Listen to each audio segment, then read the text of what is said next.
She rode through a gate that said, "Keep out." She walked into a dead kitchen, found a loaded gun hidden where the salt should be, and understood exactly what kind of man she was dealing with. She had 2 hours to cook a meal that might save them both. What happened at that table that night changed everything, and nobody saw it coming. Here on this channel, we tell stories set in the dust and wind of the American West, tales of cowboys and hard land, of love found in unlikely places, of mothers who held families together with nothing but will, and strangers who became family because they chose to. This story reminds us that the bravest thing any person can do is stop running from the weight they carry and trust someone else to help them hold it. This content was carefully researched, developed, and manually edited by our team to deliver meaningful stories with valuable life lessons. Every narrative is crafted to entertain, inspire, and empower our audience. We believe that great stories can change lives, and we are committed to bringing you content that matters. If this story reached something in you, hit that subscribe button so you never miss a story. The sleet came in sideways off the Panhandle Flats the way it always did in October, without warning and without apology, driving hard needles of ice against everything that had the misfortune of being upright and exposed. Clara Devane was both of those things. She sat her rented horse with the posture of someone who had been riding for 3 days and was no longer bothering to pretend otherwise. Her coat was soaked through at the shoulders. The mule behind her, loaded with 2 canvas bags that held everything she owned in the world, had stopped registering its objections about an hour back and was now simply enduring. She pulled up at the iron gate and read the sign. Ironwood Ranch, keep out. Below it, in red paint that had been there long enough to crack at the edges, someone had added 2 more words, especially you. Clara read both signs twice. She pulled her coat tighter, then she rode through anyway. The ranch yard opened up around her as she came through the gate, and she did what she always did when she arrived somewhere new. She read it. 10 seconds was all it took. Water trough on the south side wanted cleaning, maybe 2 weeks overdue. Barn roof had 3 fresh boards on the east face, recent work, done right. The woodpile against the north wall was stacked with the kind of precision that came from someone who had grown up doing it correctly and could not stop themselves even when they were tired. She noticed all of this. She noticed the kitchen window before she noticed the front door of the main house, which told her something about herself that she had long since stopped being surprised by. A young cowhand came out of the barn, looked at her the way men look at things they have not been warned about and do not know how to categorize. He had the particular wariness of someone who had been on this ranch long enough to know that visitors were rarely simple. "Help you?" he said. "I need to speak to the owner," Clara said. He opened his mouth, closed it again, and instead just gestured for her to follow. She found Holt McAllister in the yard beside a sick cow. He had his hands bloody to the wrist, working with the focused intensity of a man who has learned to give everything to problems he can solve, because the ones he cannot solve are waiting for him every time he stops moving. He did not look up when she rode in. He did not look up for 10 full seconds after the young cowhand cleared his throat. When he finally raised his eyes to Clara, they were the color of creek water in November, flat and cold and far away. This was not a man who had surrendered. Clara understood that immediately.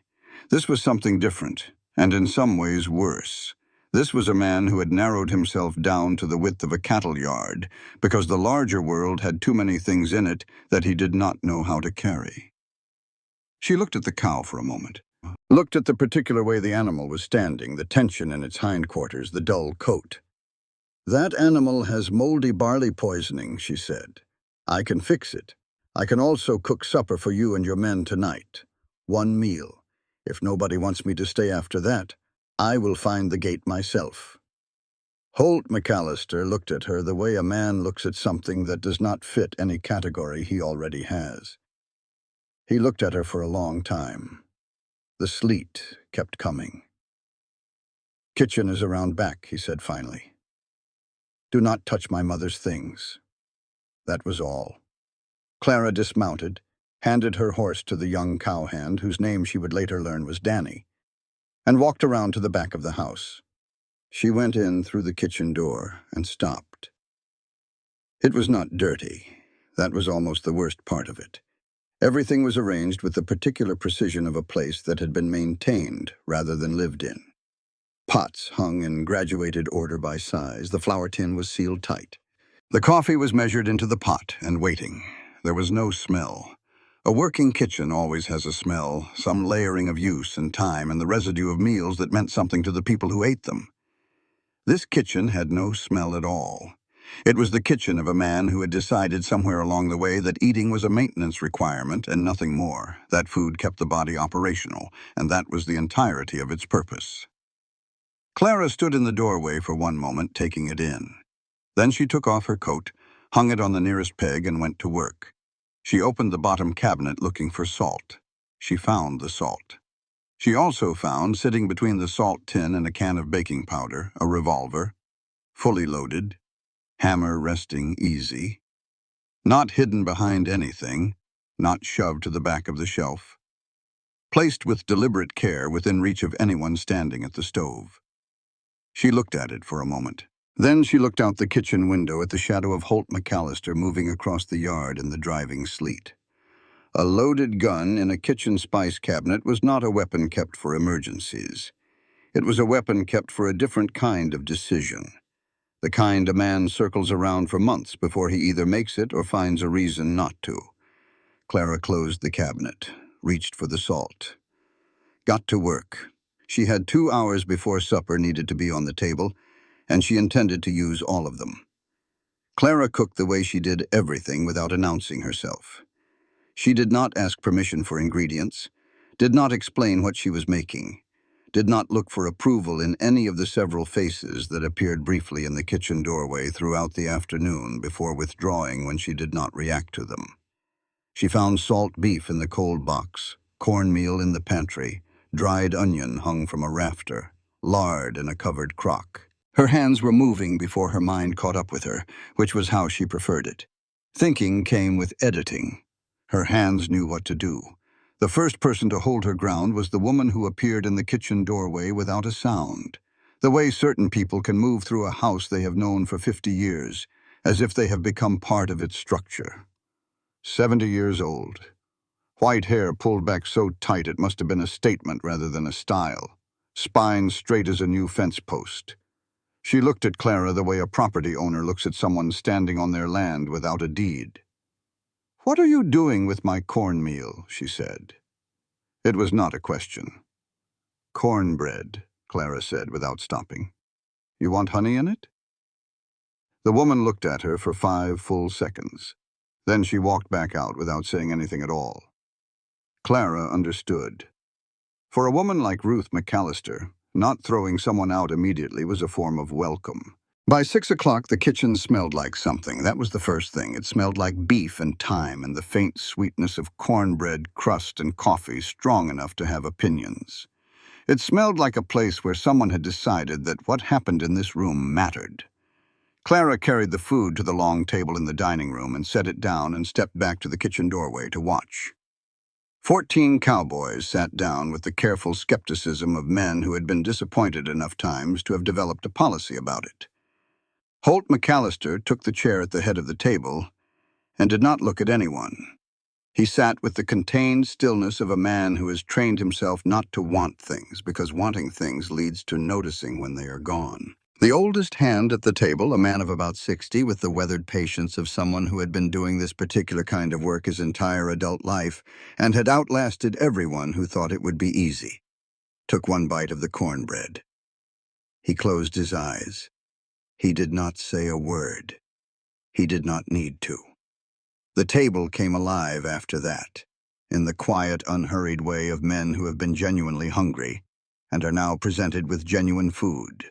Not showy food, not food designed to impress. Food that had been made by someone who understood what it was for. Holt was the last to pick up his fork. He looked at the food the way a man looks at something he is afraid to want, because wanting it means acknowledging the absence of it for however long it has been gone.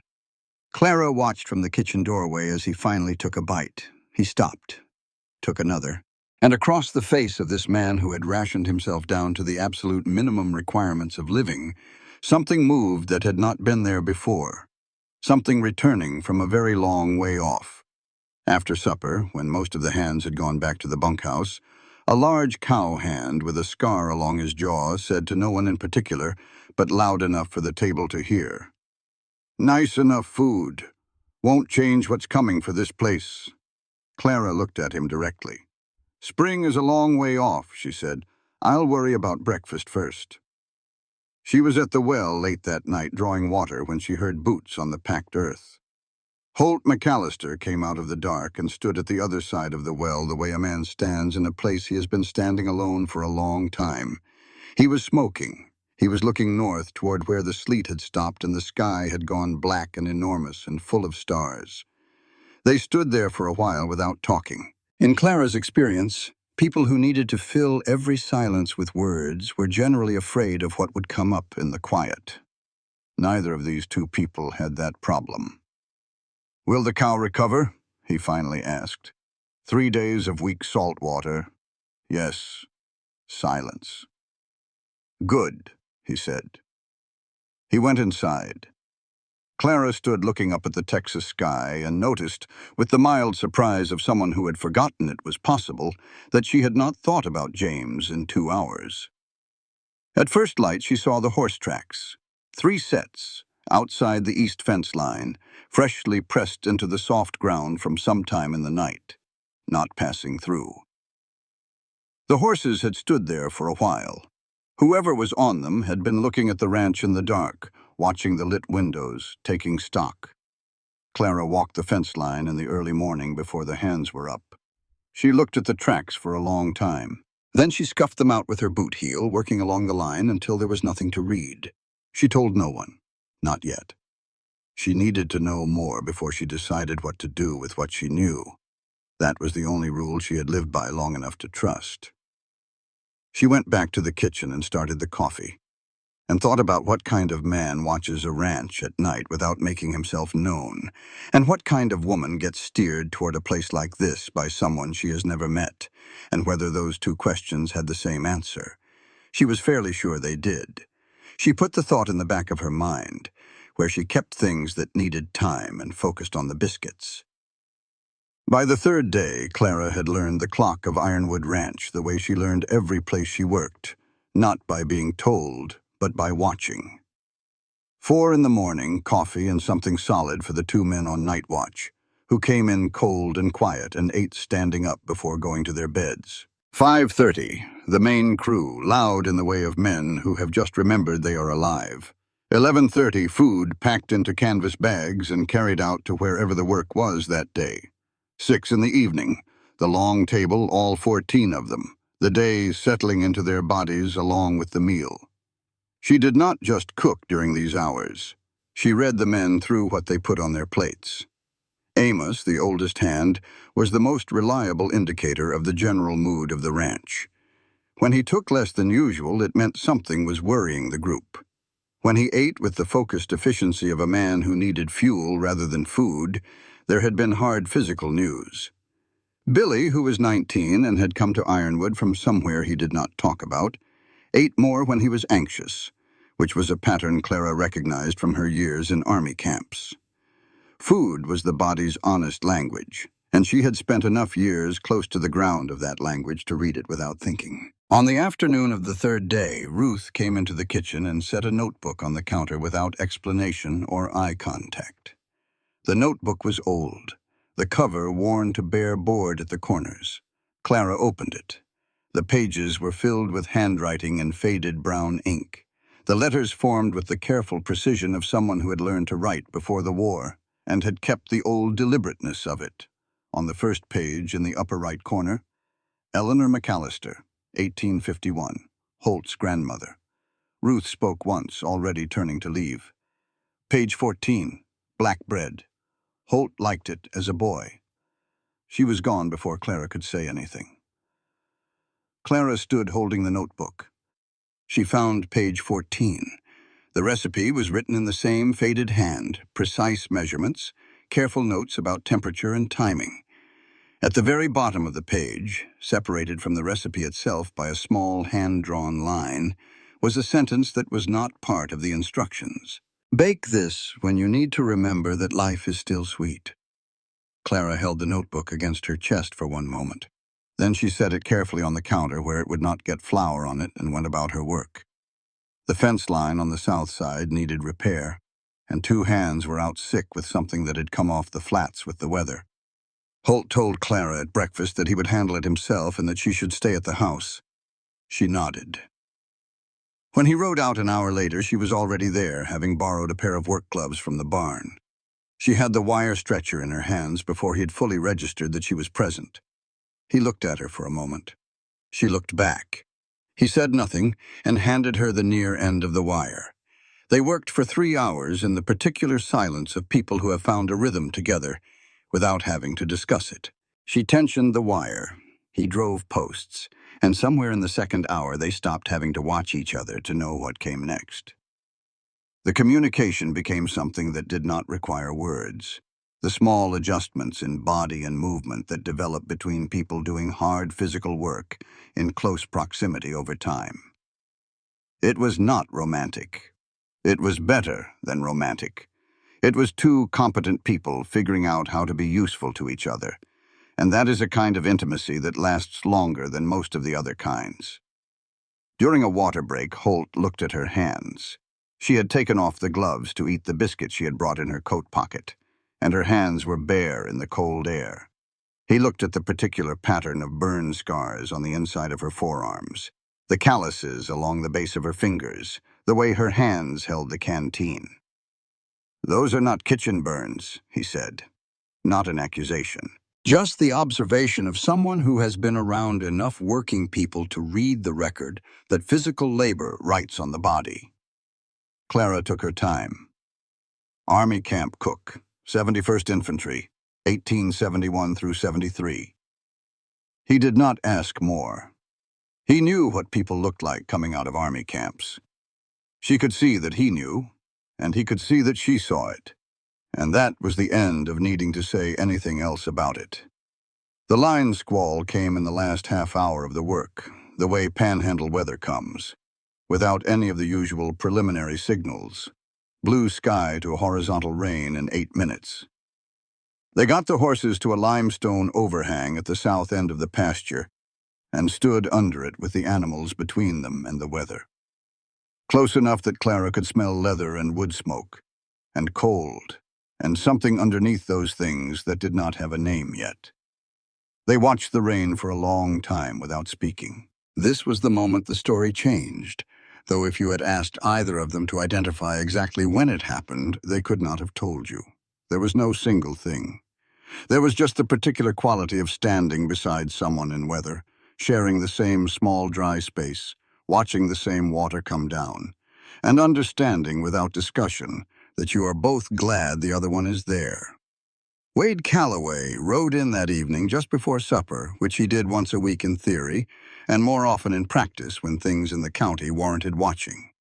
He was 29, lean, the son of a Mexican mother and an Anglo father, which meant he had spent his life in the borderland between 2 communities and been fully trusted by neither. He worked for Holt because Holt had hired him based on whether he could do the job, which was the only basis Holt had ever used for such decisions, and Wade had never forgotten it. He pulled Holt aside by the barn. Clara, standing 40 feet away at the kitchen pump, gave every appearance of being entirely absorbed in filling the water pail. "Got a lawyer out of St. Louis asking questions at the land office," Wade said quietly. "Man named Pruitt, representing something called Great Plains Capital." Holt's face did not change. That was the interesting thing. It did not change at all, which was itself a change, because the particular quality of Holt's stillness when he received news that mattered was different from his ordinary stillness. Wade was good enough at reading people to notice. Holt already knew. Someone had already told him, or he had already seen the signs and identified them correctly. Wade rode out just before dark. As he passed the kitchen window, he glanced in at Clara, who was at the stove and had her back to the yard. She did not turn. She did not react. And yet Wade had the strong impression that she had heard every word. He thought about that for a while on the ride back to town. That evening, washing her spare shirt in the basin before bed, Clara checked the breast pocket out of habit and felt paper. She did not remember putting paper there. She drew it out. A folded square, written on in handwriting that was not hers, an address in Amarillo, and on the back, in the same unknown hand, Pruitt.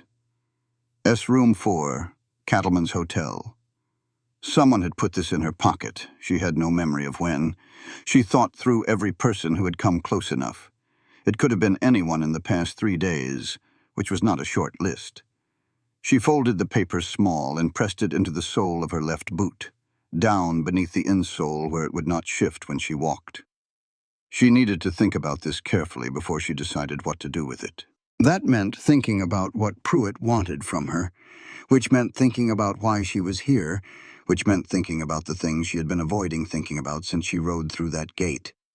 Someone had manufactured the crisis that sent her looking for work. Someone had pointed her toward this ranch.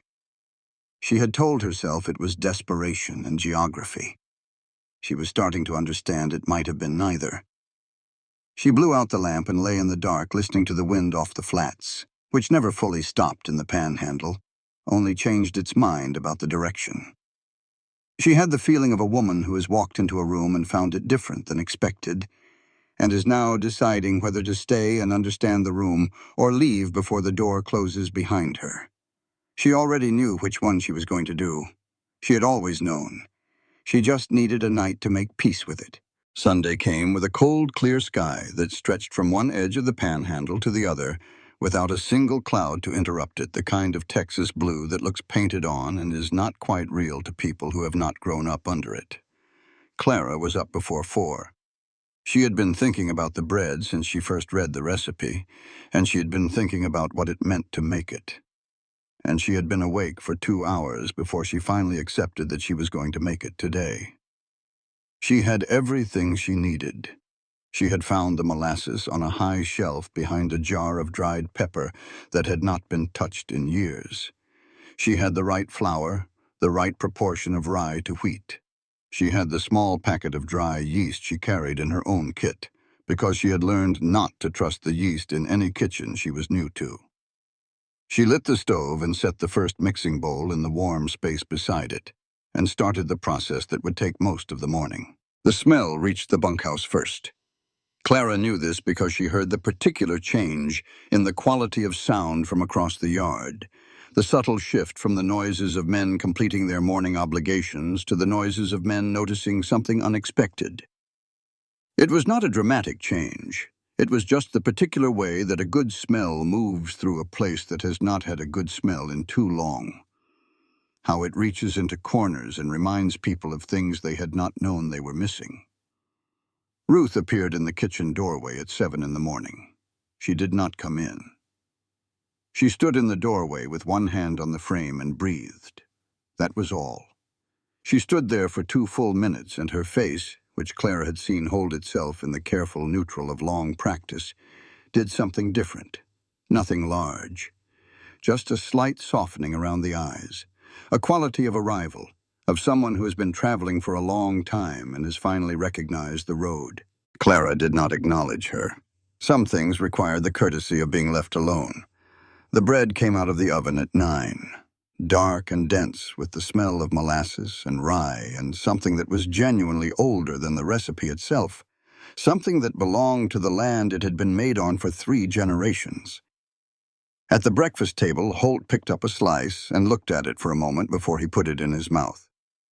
The table went still. It was not a dramatic stillness. It was the natural quiet of 14 people who had all, at slightly different moments, decided to watch the same thing. On Holt McAllister's face, something surfaced. Not an emotion that had a simple name. It was the specific expression of a person who has been given back something they did not know they were missing until it appeared in front of them. He looked at Ruth. Ruth was looking at him. There was something between them that had not been there at breakfast yesterday, some kind of current running along the old wire of their shared history. "Grandmother's recipe," Holt said. His voice was rough with something he was not going to name in public. Ruth nodded once, small and precise. Then she looked away.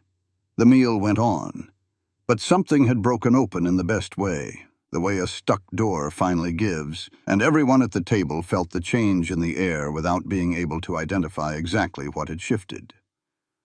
That afternoon, Holt took Clara out to the south pasture to show her how to read cattle tracks on dry ground. She had asked, which surprised him enough that he agreed without thinking about whether he had intended to. He showed her the difference between normal grazing movement and the tight circle pattern of a stressed animal, the way a cow that has been separated from the herd unconsciously returns to the same spot over and over, the depth and spread of a healthy hoof print versus one from an animal carrying something wrong. She learned fast. She asked the kind of questions that came from actually thinking about what she was seeing, not from performing interest. She did not pretend to misunderstand things she had understood immediately. Holt noticed this. Women who performed helplessness to make the men around them comfortable had been a feature of his life long enough that their absence was remarkable. He looked at her, actually looked at her, for the first time as a specific person, rather than a situation requiring management. Late in the afternoon, a young colt had gotten into the wire and cut his foreleg. Not deeply, but enough to need attention. Holt cleaned the wound, and Clara helped him wrap it. The two of them sitting in the straw of the stall with the colt nervous between them, the lantern light throwing long shadows across the wall. Holt said to the colt rather than to Clara, "This horse was born the night I came back from the war.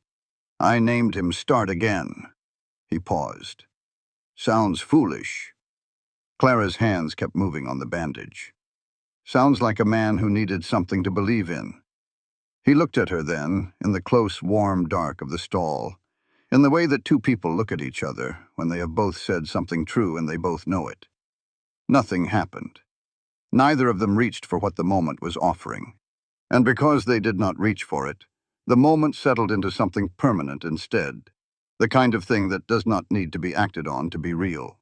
Wade came to find Clara after supper. He had the careful expression of a man who has found something he would rather not have found and understands that not sharing it makes it worse. He handed her a folded paper. "I pulled records in Amarillo," he said. "Your widow's pension was not cut because of an audit. It was cut because someone filed a formal complaint about your husband's conduct 6 weeks ago." He looked at her steadily.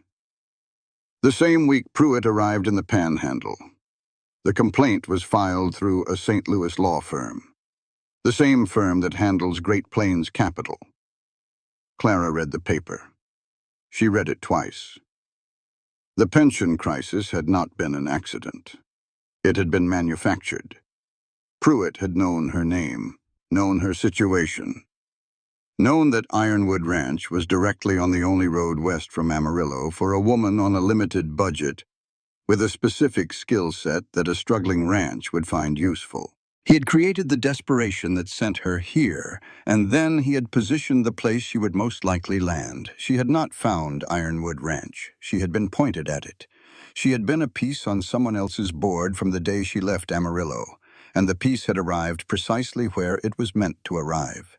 She stood in front of the small mirror in her room that night and looked at herself for a long time. She could leave tonight before anyone was up, take the horse, find another road, fight the pension case from somewhere Pruitt had not planned for her to be. That would be the intelligent thing. She had been told she was intelligent often enough, and in enough different circumstances to have some confidence in the assessment. She looked at the window.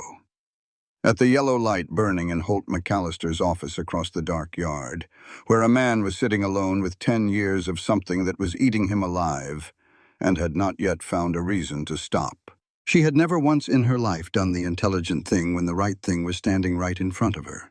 She blew out the lamp and went to bed. She would be up before 4. There was bread to start and coffee to make and a problem to work, and she was going to need all of the morning. 3 in the morning. The shout came from somewhere near the barn, a single hard sound, and then the orange light came up in the north window fast and wrong. Too orange, too large, moving the way light from a lamp does not move. Clara was dressed and out the kitchen door before she had fully processed what she was seeing. The north pasture was burning, not in one place. In 3 places simultaneously, which meant 3 points of origin, which meant this was not a lantern tipped by a spooked horse or a cooking fire gone sideways. 3 points meant 3 men with torches who had walked out into that pasture in the dark and done what they came to do. The whole ranch came out of the bunkhouse in less than 2 minutes. Holt was already at the barn, directing men to the pump and the water barrels, his voice clipped and precise. No wasted sound. He did not shout. He pointed. Men moved. Clara read the situation in the same 10 seconds he did. The east fence line was the critical boundary because if the fire crossed it, the grain store would go. And if the grain store went, the cattle would be in serious trouble before spring. She grabbed the nearest cowhand, a young man named Billy who was still half asleep, and got 3 more behind him, and set up a bucket line on the east fence before anyone had told her to do it. She worked without thinking, which was what she had learned to do in army camps when there was something burning and people were hurt, and there was no time for the mind to get in the way of the hands. The fire took 2 hours to control. They lost 40 head of cattle to the smoke and the panic. Amos burned his forearm on a fence post that had gone up hot.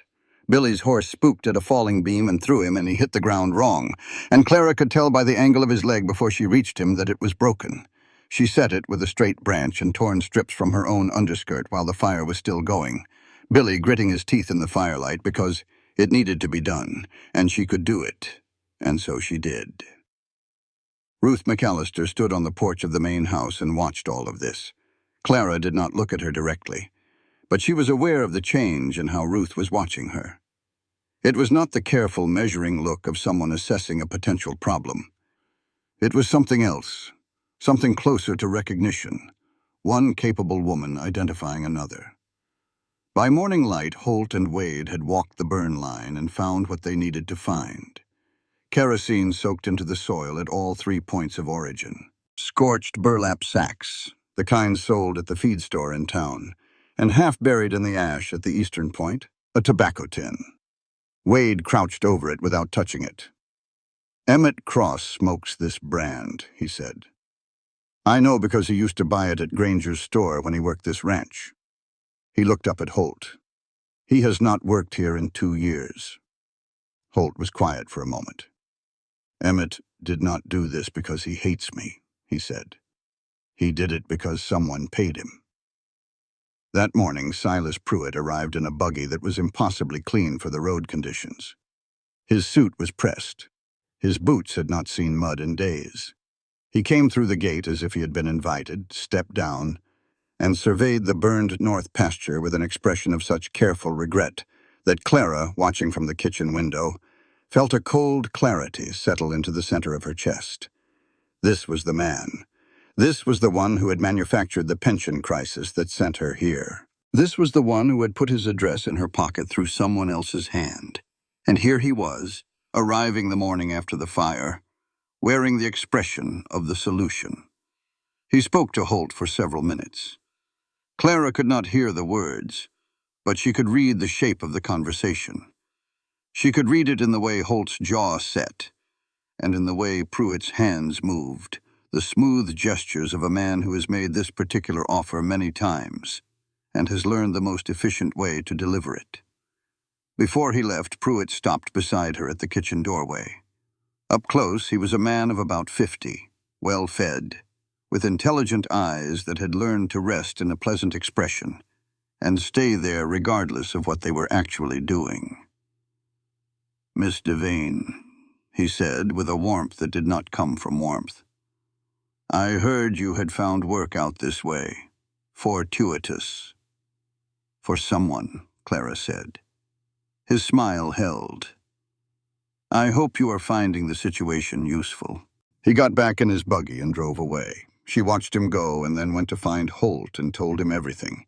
The address in her pocket, the pension complaint and when it was filed. All of it.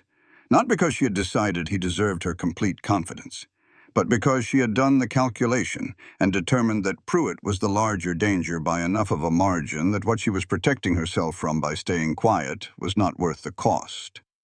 Holt listened without interrupting. When she finished, he looked out at the burned ground for a long moment. "He put you here to do something," he said. "Question is whether you know yet what it is." "I am finding out," Clara said. That night, after the last of the hands had gone to bed and the ranch was quiet around the banked fire smell of the burn, Holt came into the kitchen, where Clara was sitting at the table with her hands wrapped around a coffee cup. The particular tremble of a body coming down from sustained adrenaline, still faintly present in her fingers. He sat down across from her. He did not say anything for a while. Then he set a cup of warm milk with a thin line of honey in it on the table in front of her and sat back. She looked up. "My grandmother made that after bad nights," he said, with the expression of a man who does not usually explain himself and is doing so carefully. "Something about the honey." She picked up the cup. It was the exact temperature of something that had been made for her specifically, warm enough to matter, but not hot enough to require caution. "Who makes it for you?" she asked. "After bad nights." He looked at his hands on the table. His hands were large and scarred and very still. "Nobody," he said. "For a long time now." Wade found one more thing in the burn line that afternoon, working the ash carefully with a stick. A small brass medallion, round, with raised letters on the face. He held it up to Holt without a word. "Great Plains Capital, established 1869. Nobody leaves a company badge in an arson scene by accident," Wade said. Holt turned the medallion over in his hand. "No," he said, "they do not." It was a message. It was Pruitt saying, "We were here. We can be here again. We are patient men, and we have time, and we are going to keep coming until you make the decision we have already decided you will make." Holt put the medallion in his shirt pocket. He would look at it later. Right now, there was work to do, and a ranch that was still standing, and a woman in his kitchen who had organized a bucket line in the dark without being asked, and set a broken leg in firelight without flinching. And he was going to need some time to figure out what he intended to do with all of that. Amos had been watching people on Ironwood Ranch for 22 years, through 2 different owners and 1 war and 3 bad winters and more departures than he had ever bothered to count.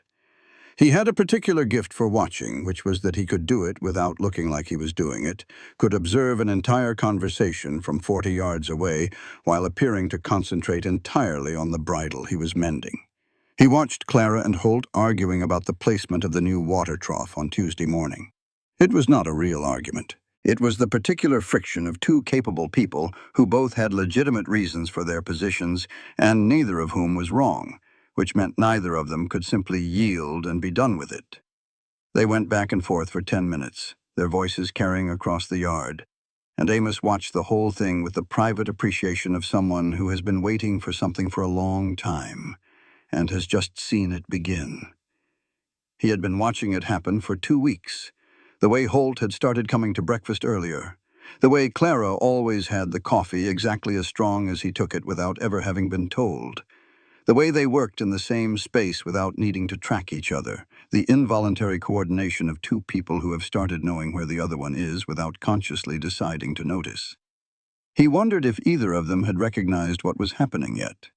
He suspected they had, and were both doing their level best to act like they had not. Billy came and sat beside him in the morning sun and asked Clara if she would teach him to read. She said yes without looking up from the dough she was working. She used the ledger pages from the previous year as practice material, which Amos thought was probably the most practical way to teach a young man letters that anyone had ever devised, since by the time he could read the ledger, he would also know something about what was in it. Amos dictated a letter to his daughter in San Antonio to Clara one evening at the kitchen table. He spoke slowly and stopped twice, looking at the middle distance with the expression of a man translating between what he actually felt and what he was willing to put on paper. What he said was, "Tell her I am keeping well." What he meant was obvious enough in the way he said it that Clara wrote, Your father says he thinks about you every day and hopes the children are healthy, and he is proud of you. Amos did not correct her. He looked at what she had written and nodded and signed his name at the bottom. Ruth placed a jar of dried wildflowers on the kitchen table one morning. She did not say anything about it. She set it down and walked away. It was the kind of wildflowers that had been pressed and dried and kept through the winter, which meant someone had been thinking ahead about where they would end up. Clara noticed it, said nothing, let it stand.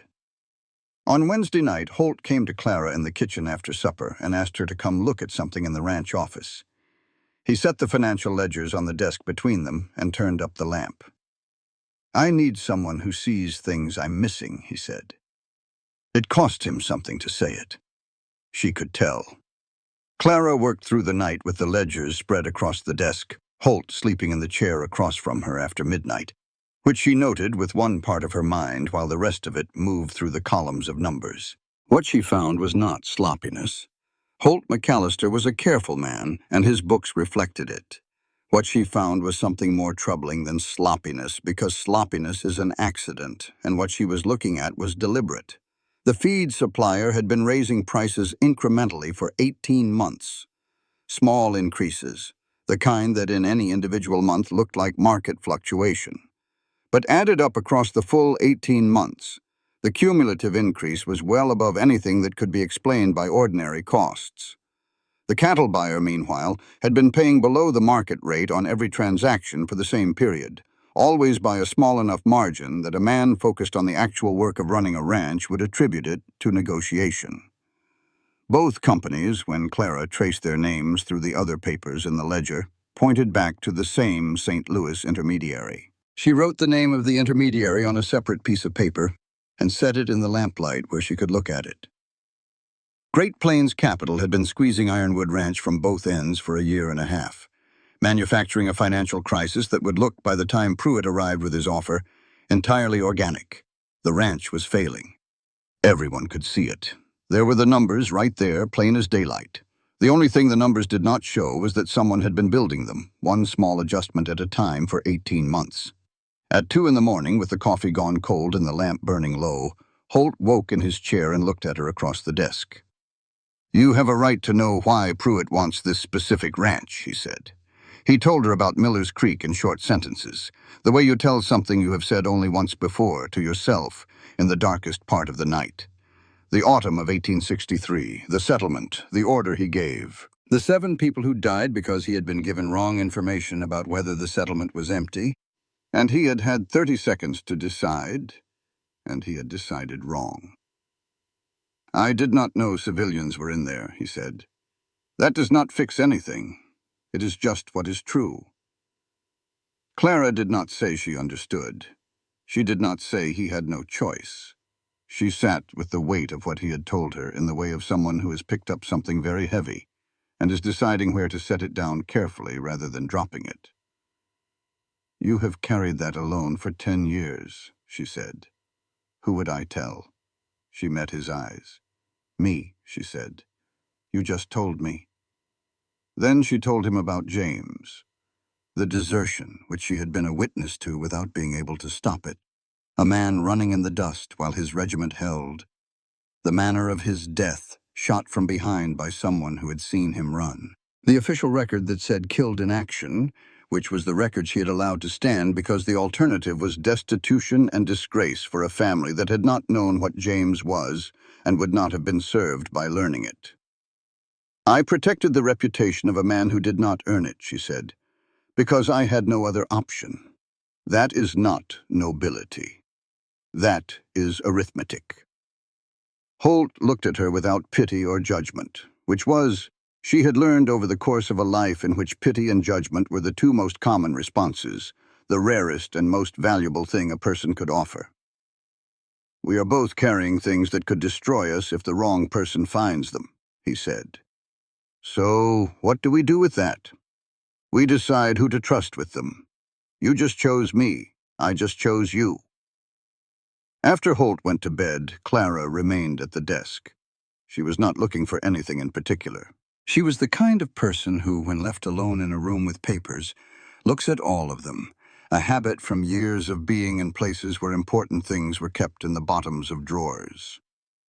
In the bottom drawer of the desk, folded and worn at the creases, she found a military casualty report from the fall of 1863, the official record of Miller's Creek. She opened it carefully and read through the names. Sergeant Thomas Riley, killed in action, was the third name on the list. She almost missed it. At the bottom of Riley's entry, in the narrow margin beside the date of death, there was a handwritten correction. The ink was visibly newer than the surrounding text. Someone had updated this record within the past year. A man listed as killed in action did not have his death record amended unless someone needed to establish, for bureaucratic purposes, when exactly he had died. Which meant that at some point in the past year, Thomas Riley had been alive long enough for an official record to require updating. Clara sat very still with the file in her hands. She closed it carefully and put it back exactly as she had found it, in the same fold facing the same direction. She did not tell Holt, not yet. She needed to know first whether Riley was still breathing and whether Pruitt knew about him and whether Pruitt had him. Those three questions had different answers, and each answer changed what she needed to do next. This was her card. She was going to hold it until she knew what it was worth. Morning after the ledger night. Clara cooked breakfast.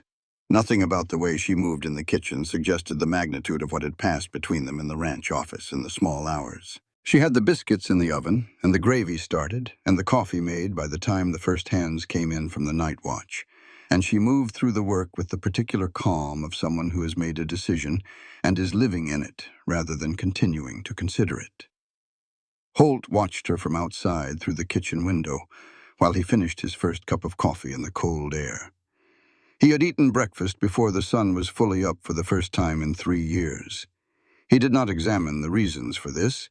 He drank his coffee and watched the kitchen light, and felt something in his chest that had been contracted for a long time, beginning very slowly to release its grip. That morning, Clara spread the ledger evidence across the kitchen table and walked Holt and Wade through what she had found. She did it with the efficiency of someone who has organized information for people who need to act on it. No unnecessary detail, the essential facts in the order that made their significance clear. Pruitt could not legally compel a sale, she told them. The ranch did not have debt large enough to warrant court intervention. That meant Pruitt needed to manufacture a crisis sufficient to make court intervention appear necessary and appropriate. The supplier manipulation built the debt. The arson reduced the apparent value of the property and created the visible evidence of operational failure. And she had been brought here to provide a signed affidavit as a witness to the ranch's inability to continue operating, the final piece that would make the court case coherent. Without her affidavit, the case fell apart. "If we can prove the supplier manipulation," Wade said. "Pruitt does not just lose the sale," Clara said. "He faces criminal fraud charges in the county court. The arson carries its own charges. The falsified court documents he has already begun preparing carry additional charges." She looked at Wade steadily. "He has overextended himself because he did not expect anyone to be looking at the books carefully." Wade was writing before she finished the sentence. Holt wrote letters to 4 neighboring ranchers that afternoon, men he had known for 20 years, men who had mentioned in passing their own troubles with feed suppliers. If they stood together, they had the collective weight to demand a formal county investigation that one man alone could not compel. The counterattack had begun. That evening, after Wade rode out, Holt and Clara sat on the front porch in the dark. No lamp, just the sky, which was clear and massive and indifferent in the way only the Texas panhandle sky can be. So large it makes the concerns below it feel both very small and very important simultaneously. Holt spoke first, looking straight ahead at the dark. "I am not an easy man to be near." Clara looked at the same dark. "I am not a simple woman. I know that." Silence. The wind moved through the dry grass. The horses shifted in the barn. "I want you to stay," he said. "Not because the ranch needs a cook." She turned and looked at him. He turned and met her eyes, and the quality of his attention was different from what it usually was. fully present in a way that was rare for a man who kept most of himself at a careful distance. "Do you know what that means?" she said. "If I stay. It means I have to learn to trust someone again. And you have to learn to stop leaving before something has the chance to go wrong." Clara looked at him for a moment. "We are both terrible at those things." "Then we will be terrible at them together," he said. His voice was low and entirely certain, which was more than most declarations managed. No kiss, no performance of the moment. Just two people in the dark acknowledging out loud what had been true for some time, and finding that saying it changed nothing about the fact of it and everything about what came next. Ruth found Clara on the back step late that night, sitting with a cup of tea gone cold, watching the stars. Ruth sat down beside her on the step without invitation, which was itself a communication. She had not sat beside anyone in a long time. "I lost my daughter-in-law," Ruth said, looking at the sky. "And I lost my son in a different way. He came back from the war, but he left the part of himself that could be reached. I have been watching him from across a room for 10 years and not been able to get to him." Clara waited. "I thought you would hurt him," Ruth said. "You thought I would leave." "I thought he would hurt himself if you left." Ruth was quiet for a moment. The note at the bottom of page 14. Eleanor wrote that the year her husband died. "She baked that bread every Sunday for a year before she stopped needing to." She looked at Clara directly. "Some people figure out the recipe faster than others." She went inside. Clara sat with the cold tea and the stars, and the feeling of a woman who has been handed something she did not know she needed until it was in her hands. Wade arrived the following morning with the careful expression of a man carrying news he wished were different. He set a folded paper on the kitchen table and did not sit down. Pruitt had contacted the Devane family attorney.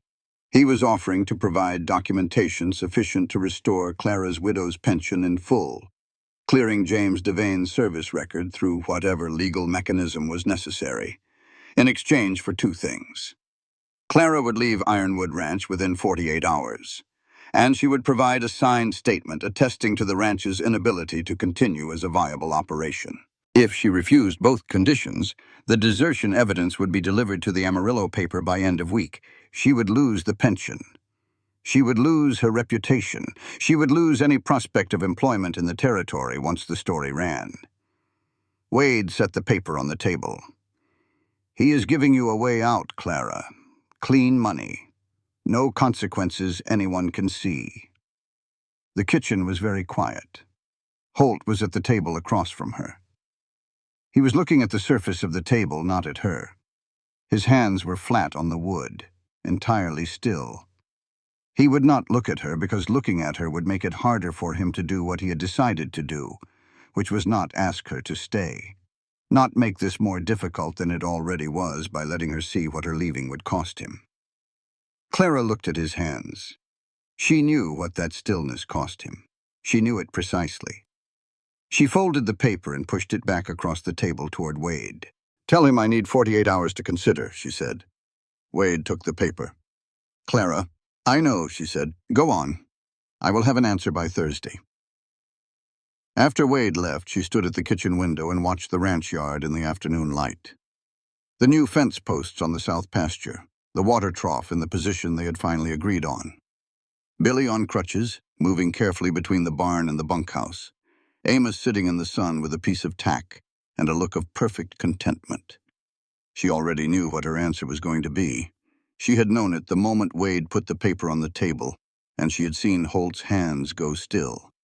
She just needed Thursday to arrive so she could say it out loud. That night, Emmett Cross walked into the Silver Star Saloon in town and sat down across from Pruitt. He set his hat on the table and looked at the man he had been working for. "She is not leaving," Emmett said. "She is pulling records with Calloway." Sir Pruitt took a slow drink of his whiskey. He was a man who had made a practice of patience, and he wore it well. "Then we changed the leverage," he said. "McAllister has something he values more than the ranch now." He set the glass down. Find out what she is looking for in those records, and find it before she does. The morning after Pruitt's ultimatum arrived, Clara cooked breakfast as she always did. She moved through the kitchen with the same efficiency, the same economy of motion, the same attention to what each man at the table needed from the morning. She had not packed. She had not announced a decision. She had simply appeared in the kitchen at 4 in the morning and done her work. And the not saying was louder than anything she could have spoken. Holt rode the south fence alone that afternoon, which was work that did not strictly need doing, but which gave him 3 hours on horseback in country that had been in his family for 60 years. He had been riding this fence since he was 8 years old, and he knew every post and rock and change in the color of the soil. It was the kind of knowing that lived in the body rather than the mind, the knowledge that does not require thought. For the first time in 10 years, riding this fence, he found himself thinking about the future. Not planning, not managing the next problem. Thinking about the future the way a man thinks about it when there is something in it worth thinking toward. Something that makes the distance between now and later feel like a road rather than a drop. He did not name what that something was. He did not need to. While Holt was out, Clara saddled her horse and rode to town. She went to the county records office and spent 3 hours with the land deed registers and Army pension records, working through a theory she'd been building since she found the amended casualty report.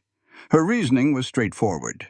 If Thomas Riley's death record had been corrected within the past year, it had been corrected because someone had reason to establish an accurate date of death for legal purposes. That meant either a pension claim, a land deed transfer, a will, or a court record. All of those things left paper. All of that paper lived in county records offices or territorial land offices, and the system of the time was precise enough that a careful person could follow the trail. She found it in the second hour, a land deed in New Mexico Territory, recorded in 1871, signed by a T.J. Riley. She had asked to see the original, not the register copy, and the clerk had brought it out with the mild irritation of someone whose organizational system was being questioned. She looked at the signature. Then she looked at the margin correction on the casualty report she had copied from memory onto the paper in her coat pocket. The handwriting was not identical because 8 years had passed between them, but the particular way the T connected to the J and the distinctive R with its extended leg were the same hand. Thomas Riley was alive. He was in New Mexico Territory. He had been there since at least 1871. And Pruitt did not know she knew this, which meant Pruitt had not found Riley yet. She rode back to Ironwood with the deed copy folded in her boot beside the paper with Pruitt's address, and she felt for the first time since Wade had put the ultimatum on the kitchen table the particular calm of a person who has found the card they have been looking for. Holt came into the kitchen late that night. He did not have a practical reason for being there. He sat down. They sat in the kitchen together in the quiet, the lamp turned low, the wind off the flats pressing at the windows. "You did not leave," he said. "I noticed," she said. He looked at her for a long moment. "The offer he made you is real money. No conditions anyone can follow." "It has one condition," Clara said. "I would have to leave." Holt was quiet. He looked at his hands. "I cannot ask you to stay because of me," he said. "It is not a fair thing to ask." Clara set down her cup. She looked at him directly. "You are not asking," she said. "I am choosing. Those are different things, Holt." He reached across the table and covered her hand with his. It was the first time he had touched her deliberately, with intention rather than accident, and neither of them moved for a long time. The lamp burned. The wind moved outside. The ranch breathed around them in the dark. Later that night, Holt went to his office alone and sat at the desk with the Miller's Creek file open in front of him. He had sat with this file many times in 10 years. He had read the names until they no longer required reading. He had turned them over in his mind on every ride through this land, in every sleepless hour, in every moment when the weight of it settled into him more heavily than usual. He took out a piece of paper and wrote a letter. Not to anyone official, not a legal document or a confession. A letter to the families of the 7 people who had died in that fire, sent to the last addresses he had been able to find for them 8 years ago in the months after the war ended, when he had first tried to find them and had not known what to say when he did. He knew what to say now. Not an excuse. Not a request for absolution. An acknowledgement.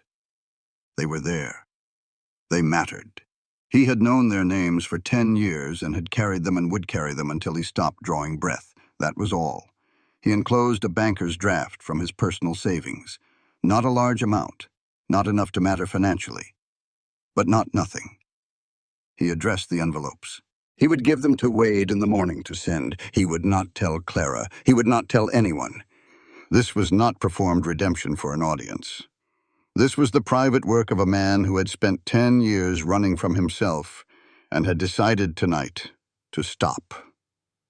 He sat with the sealed envelopes for a while and felt something shift very slightly in the place where the weight usually lived. Not lighter, just different. The weight of a thing carried honestly instead of hidden. He went to bed before midnight, which was unusual for him. Clara brought him the deed copy the next morning. She laid it on the desk and told him what she had found and what it meant. Riley was alive. He was in New Mexico. Pruitt did not have him. Riley's account of what happened that night, she said. The intelligence failure, the timing, the 30 seconds you had to decide does not erase 7 deaths. I am not suggesting it does. But it destroys Pruitt's blackmail. Without the threat of exposure, he has no leverage. Without leverage, the fraud case falls apart, and Great Plains Capital has nothing. Holt stared at the deed copy. He looked at the name at the bottom of it. "You found this yourself," he said. "It was in the records," Clara said. "I just looked." What she did not say was, "I looked because you were worth looking for." She thought it clearly enough that the silence where the words would have been had its own shape. He looked at her, and she thought maybe he heard it anyway, because the expression on his face was the expression of a man who has just been handed something he will spend a long time figuring out how to be worthy of. Wade arrived at a dead gallop just before midnight. His horse was lathered. He came through the gate without slowing and pulled up in the yard and was off the horse before it had fully stopped. "Pruitt knows about Riley," he said. "He is sending men to New Mexico." Holt was already on his feet. "How?" Emmett overheard something at the records office. Someone who saw Clara there this afternoon mentioned it at the Silver Star. Wade caught his breath. "There is something else. Emmett came to me an hour ago. He wants to talk to you." Holt looked at Wade for a moment. Something crossed his face that was not quite forgiveness, and not quite the absence of it, the more complicated thing that sits between those two words. "Bring him in," Holt said. Ironwood Ranch sat quiet under the stars in a way that was different from its ordinary nighttime quiet. The hands were in the bunkhouse, but nobody was sleeping. The horses moved in the barn with the restless awareness of animals that feel tension in the people around them. Clara sat at the kitchen table with a rifle across her lap, not because she expected to need it in the next 10 minutes, but because having it there meant she was not pretending the night was ordinary when it was not. Somewhere in New Mexico territory, a man named Riley was sleeping in his house without knowing that men were riding toward him in the dark. Wade was riding west, as fast as the horse could carry him, trying to arrive before Pruitt's men did. The whole thing balanced on which set of riders covered the distance faster, and there was nothing Clara or Holt could do about that now, except wait and be ready for what came next. Emmett Cross came through the gate alone and on foot, which Clara watched from the kitchen window. He left his horse at the post outside the fence and walked up the road with his hands visible at his sides, which was the frontier equivalent of a white flag. He stopped in the yard. Holt went out to the porch. Clara stayed at the window. Emmett looked older than the description she had assembled from what the other hands had let slip about him. He was about 40, broad through the shoulders, with the particular look of a man who has not been sleeping well for a while and has stopped trying to hide it. He stood in the yard looking at Holt with the expression of a man who owes a debt he has no way to pay in full and has come to settle whatever portion he can. "I know you are not going to forgive me," Emmett said. "I am not here for that." "Say what you came to say," Holt said. He said it, all of it. The full shape of Pruitt's plan, the names of the men riding to New Mexico and the route they had taken, the timing of the supplier contracts and who had signed them, the contact in the land office who had been feeding Pruitt information about the investigation. He said it with the particular efficiency of someone who has been preparing to say it for a while and wants to get it out cleanly. When he was done, he looked at Holt steadily. "I burned your pasture," he said. "I am not pretending otherwise. I did it because I needed money and Pruitt was offering it. And I told myself you had fired me and had no claim on my loyalty." He stopped. "That was not entirely wrong. You did fire me. You had the right to fire me. I stole from you, and you fired me square. And that was the end of it." He looked at the ground for a moment and then back up. "But before that, I worked this ranch for 5 years, and in 5 years you were the only man in this county who looked me in the face when he talked to me. Not through me, not past me, at me. Like I was a man who had done the work to be here and had the right to be talked to straight." He was quiet for a moment. "That does not go away just because I made a stupid choice." "Why now?" Holt said. Emmett glanced toward the kitchen window, toward the light where Clara was. "Last week I watched that woman stay when she had every reason to go," he said. "And I thought about the difference between a man who stays when it is hard and a man who runs when it gets hard enough." He met Holt's eyes. "I've been running long enough." Holt stood on the porch looking at the man who had burned his pasture and then, 10 days later, walked through his gate alone and on foot to hand him the information that might save his ranch. He stood there for a long time. "Come inside," he said. "There is coffee." Clara had already poured it by the time they came through the door. She and Emmett looked at each other across the kitchen for a moment. There was something that needed to be said, and they both knew it, and neither of them said it, because some acknowledgments work better as silence. She set the coffee in front of him. He wrapped both hands around the cup. That was enough. Wade had telegraphed ahead from Tascosa. The territorial marshal in New Mexico met Pruitt's hired men at the territorial line and turned them back under authority of a warrant that Wade had arranged through the county sheriff before he rode out. It was the kind of coordination that worked because Wade had spent 5 years building relationships with law officers across 3 counties and 2 territories, doing favors and keeping his word, and being the kind of deputy that other law officers respected and returned calls from. Thomas Riley agreed to travel to Texas of his own accord. He did not need convincing. He had been expecting this day for 10 years, had been preparing what he would say, and deciding whether he had the right to say it. And when Wade appeared at his door, the decision that had been pending for a decade made itself. He was a lean man in his late 40s, quiet in the way of someone who had learned that most words are unnecessary. He rode into Clarendon with Wade 3 days after Wade had left Ironwood, and the day after he arrived, Pruitt came to the ranch. He did not wait for the court proceedings to develop in an orderly direction, which Clara had anticipated. Pruitt was the kind of man who could read when a situation was turning and who preferred to force a resolution before the balance shifted entirely against him. He came with 4 armed men, and a court order that Wade would later establish had been issued by a justice of the peace in a neighboring county, based on fraudulent documentation. He drove into the yard in his clean buggy, and stepped down and stood in the yard with his 4 men arrayed behind him. Holt came out onto the porch without a weapon. Clara came out 1 step behind him with a rifle held at her side, not raised, not pointed, simply present in the way a rifle is present when a person who knows how to use one is holding it. Ruth stood in the front doorway behind them, straight-backed as always, her hands folded, her face composed in the expression she wore when she had already decided what was going to happen and was watching it confirm her prediction.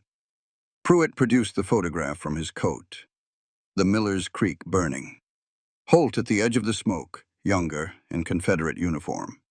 He laid it on the porch railing between them. "Sign the transfer," he said, "or every paper in this state runs this photograph with your name under it by Friday morning." Holt looked at the photograph. He picked it up. He looked at it for a long moment, the way a man looks at something he's been afraid of for 10 years to see, if it still has the power it once did. Then he set it back down. "Print it," he said. Pruitt blinked. The smooth, practiced confidence in his face developed a crack. "I beg your pardon." "Print it," Holt said again, in the same even voice. "Print everything you have. Because Sergeant Thomas Riley is in a wagon 2 days out of New Mexico and will give testimony before Judge Harlan about the intelligence failure at Miller's Creek and about what you offered him to stay quiet. Because Wade Calloway has filed criminal fraud charges with the county sheriff documenting 18 months of supplier manipulation and falsified purchase records. Because Emmett Cross has signed a deposition about the arson and about the instructions he received from you directly." He looked at Pruitt with the particular steadiness of a man who has stopped being afraid of something and is standing in the space where the fear used to be. "You built everything you have on my silence," Holt said. "I am done being silent." From the shadow at the barn, one by one, the hands of Ironwood Ranch stepped into the lamplight. 14 men, each one holding something. Not all of them guns. Some of them just standing there, which was enough. Pruitt's 4 hired men looked at the count and made the calculation that sensible men make when the numbers are clear. "You can ride out now," Holt said, "or you can wait for Wade and the sheriff. Your choice." Pruitt stood very still for a moment. He was a man who had built his entire professional life on reading situations correctly, on knowing when a room had turned against him and when it had not. This room had turned completely. He looked at Clara, who looked back at him without expression, and he understood that whatever he had planned for her, whatever leverage he had believed he held, had been taken apart piece by piece by a woman he had underestimated because she cooked for a living and needed money. "You will regret this," he said. It was the last thing he had. "Not today," Clara said. Wade arrived with the county sheriff and 2 deputies 40 minutes later. Pruitt and his men were taken into custody in the yard. The charges were read out by the sheriff in the flat, informational tone of a man who has read out charges many times. Criminal fraud and the manipulation of commercial contracts, conspiracy to commit arson, falsification of court documents issued under false pretense, and extortion through threatened publication of private information. Pruitt and his 4 men were transported to the county jail in Clarendon that night in a wagon with a locked box on the back, which was where people awaiting trial sat in 1873, while the circuit judge made his way through the territory. The circuit judge rode through Clarendon every 6 weeks. Pruitt would sit in the county lockup, which was a stone building behind the sheriff's office with 2 cells and a wood stove that the sheriff kept stoked adequately but not generously until that happened. It was not a dignified ending for a man who had arrived in pressed suits and a clean buggy, and had believed, right up until an hour ago, that he had already won. Clara stood in the yard and watched the wagon go down the road and felt the particular quiet of a situation that is over. Not the loud quiet of relief, the deep, ordinary quiet of a thing that has been settled. She went inside. She put the rifle back in the cabinet where she kept it. She filled the coffee pot and set it on the stove for whoever needed it, which would probably be everyone, and started on the biscuits for tomorrow's breakfast, because tomorrow would come and people would be hungry, and that was her work, and she was glad of it. Around midnight, when the house had settled and the last boots had gone to the bunkhouse, she heard a sound from the kitchen. She came down the hall and stopped in the kitchen doorway. Holt McAllister was standing at the work table with flour on his hands and the recipe book open in front of him to page 14. He had clearly been working at this for a while. The dough in the bowl in front of him was too stiff and the wrong color, which meant either the yeast had not been activated properly, or the ratio of rye to wheat was off, or possibly both. He looked at her. Then he looked at the bowl. "I added the salt twice," he said. She looked at the bowl. "Yes," she said. I can see that. She came into the kitchen and stood beside him at the table, and she started talking him through it, not taking over. Standing beside him and telling him what to look for and what to adjust and what could be salvaged and what needed to start over. He asked too many questions. He second-guessed the instructions. He had the hands of a man who was very good at the kind of work that required force and was learning for the first time the work that required patience instead. She was more patient with him than she had expected to be. She taught him the way she taught things she genuinely cared about, which was with the specific attention of someone who wants the other person to actually understand rather than simply comply. It was the first time in a long time she had taught someone something she loved. She had not known until this moment how much she had missed it. The dough went into the covered bowl to rise. They sat at the kitchen table together in the quiet. Holt made coffee, too strong the way he always made it, which had at some point in the past weeks stopped seeming wrong to Clara and had simply become the correct way that coffee was made. He brought her a cup without asking. She drank it without commenting on the strength. He was not thinking about the arrest or the court proceedings or the circuit judge or any of the things that would need to happen in the next weeks and months to resolve what Pruitt had set in motion. He was thinking about the sound Clara made when she laughed, not the careful version that she kept for situations that required it, but the real one, which he had heard exactly twice. He wanted to hear it again. He wanted to spend whatever time he had left on this earth being the reason for it. He thought that was probably the most frightening thought he'd had since Miller's Creek, and he also thought it might be the most necessary one. He sat with both of those things and let the coffee cool in his hands and waited for the bread to rise. Clara found the dough in the morning had risen better than expected given how the night had started, which was the particular grace that good yeast extended to beginners, who had done most of the right things even when they had done them imperfectly.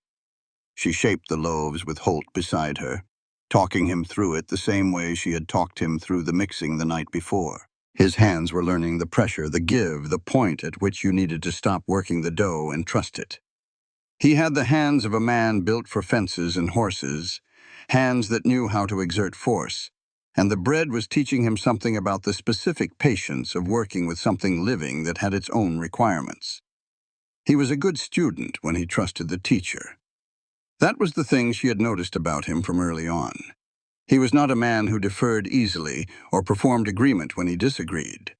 But when he had decided to trust someone's knowledge, he gave it full attention, and the attention was entirely genuine. She put the loaves in the oven, and they sat at the table and waited.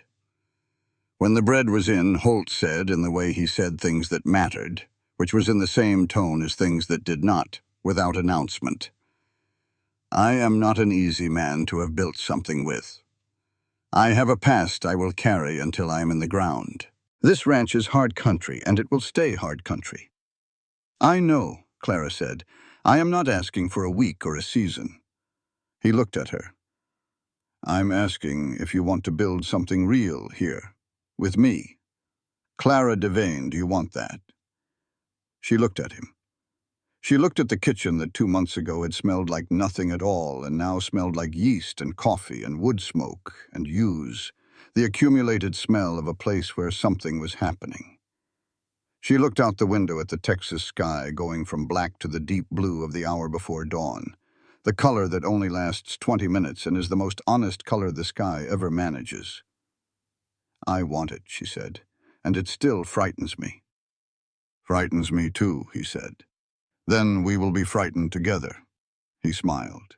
It was not a small thing, that smile, because it was genuine and unguarded in a way that she had not seen from him before. The expression of a man who has stopped managing his face and is simply in the moment as it is. She filed it away in the part of her mind where she kept things she never wanted to lose. 3 days later, Thomas Riley sat before Judge Harlan in the Clarendon courthouse and gave his account. He spoke for an hour in the careful, precise sentences of a man who had been preparing this testimony for 10 years and had decided exactly what the truth required him to say. He described the ambush intelligence failure, the 30-second window, the order, the absence of knowledge that civilians remained in the settlement. He said all of this without softening it toward Holt, and without hardening it against him. He said it the way it was, which was complicated and dark, and without a clean resolution, the way most true things are. He did not say Holt bore no responsibility. He said the full context of what had happened was more complicated than a single photograph, and that he himself had spent 10 years deciding what to do with his own part in a night that had gone wrong in ways neither of them had intended or foreseen. It did not exonerate Holt in the moral sense he would hold himself to for the rest of his life, but it removed the weapon from Pruitt's hand, and it gave Holt something he had not had before, a witness who was there, a witness who had decided that the truth was not one image but the whole of what happened, and that the whole deserved to be said. Outside the courthouse afterward, Holt put out his hand. Riley looked at it for a moment and then shook it. Neither man spoke for a while. "You did not have to come," Holt said. "I have been coming for 10 years, Riley said. "It just took me this long to find the right road." They parted without any further ceremony, which seemed right. Some things did not require ceremony. They required only that they happen, and then that the people involved go on. The bread was ready at 6 in the morning, dark and dense, and smelling exactly like Eleanor McAllister's kitchen in 1851, exactly like Holt's childhood Sundays, exactly like something that had been gone for a long time and had come back in a different but genuine form. 14 cowboys, Ruth, Wade, and Emmett, who had received a folded note slipped under the bunkhouse door the night before saying only breakfast at 6, come if you want, sat around the long table at Ironwood Ranch in the early light. Nobody commented on Emmett's presence. He sat near the end of the table and did not speak much, and ate his food with the particular gratitude of a man who has not eaten at a table that felt like home in longer than he wants to count. Ruth picked up a piece of the bread. She held it for a moment. She took a bite and closed her eyes. When she opened them, she said, Eleanor would be satisfied. Eleanor would be... Nobody asked whether she meant the bread.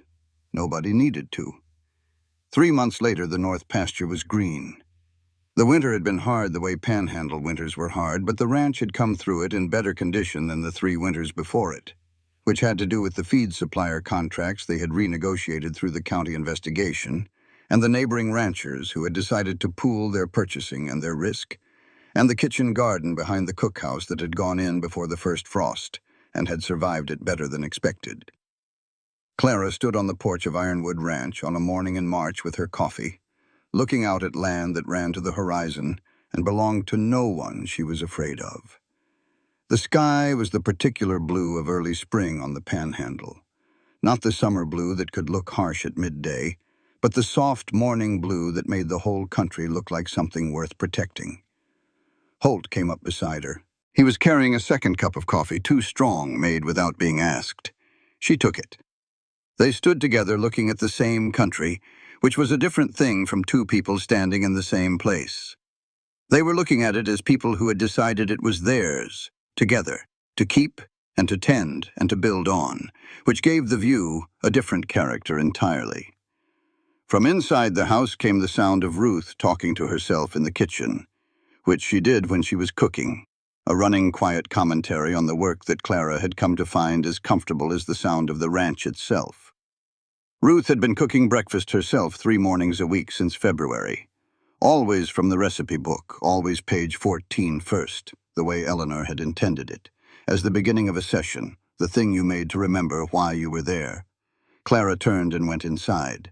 Holt followed. The screen door swung shut behind them with the soft, particular sound of a door that belongs to a house that is being lived in. Above the iron gate at the end of the long drive, the old wooden sign still hung in the morning air. The red paint beneath it, the paint that had said especially you for longer than anyone currently on the ranch could remember, had been scraped down to bare wood sometime in the fall. In its place, in smaller and more deliberate lettering, 2 words had been painted.